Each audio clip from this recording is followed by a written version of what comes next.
ఓం నమః శివాయ శ్రీమాత్రే నమః. మిత్రులకి శ్రీభిలాషులకి అలాగే నన్ను ఇంతగా ఆదరిస్తున్న యూట్యూబ్ ప్రేక్షకులందరికీ కూడా పేరు పేరు ధన్యవాదాలు. మిత్రులరా, మీ అందరికీ పరాదేవత ఎల్లవెల్లా మీతో ఉండి మీ మనోవాంఛ నెరవేర్చాలని మనస్ఫూర్తిగా కోరుకుంటున్నాను. ఇప్పుడు కార్తీక మాసంలో ఆకాశ దీపం వెలిగిస్తూ ఉంటారు.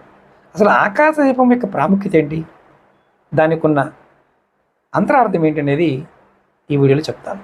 మనకి అమావాస్య అనేది మన పితృదేవతలకు తర్పణాలు వెళ్తూ ఉంటాం. మనకి ఆశ్వీజ మాసం అమావాస్యని దీపావళిగా చెప్పుకుంటాం. దీపావళి రోజు రాత్రి అంటే అర్ధరాత్రి లక్ష్మీ పూజ చేస్తాం. పగటిపూట పితృదేవతలకి తర్పణాలు విడిచిపెడతాం. ఆ మరుసటి రోజు నుంచి ప్రారంభమయ్యేదే కార్తీక మాసం. ఈ కార్తీక శుద్ధ పాడ్యమి నుంచి పితృదేవతలంతా ఆకాశ మార్గం గుండా తమ తమ లోకాలకి ప్రయాణిస్తూ ఉంటారు. ఆ కాలంలో వారికి దారి చూపించడానికి ఒక దీపం మన వైపు నుండి ఏర్పాటు చేయటం ఏదైతే ఉంటుందో అదే ఆకాశ దీపం.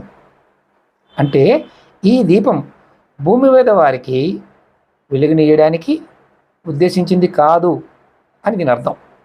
పితృదేవతలకి మాత్రమే దారి చూపిస్తుంది అని దాని అర్థం.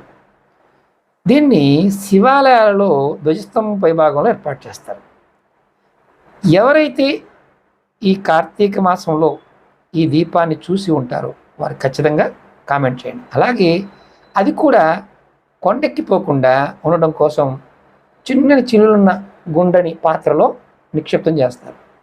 మీరు ఆకాశ దీపాన్ని చూసిన వారు ఎవరైనా సరే చూశాను ఓం నమః శివాయ అని కామెంట్ చేయండి. ఓకే మిత్రులారా, మీకు ఈ వీడియో నచ్చినట్టు లైక్ చేసి 10 మంది మిత్రులకి ఈ వీడియోని షేర్ చేయండి. ఓం నమః శివాయ శ్రీమాత్రే నమః.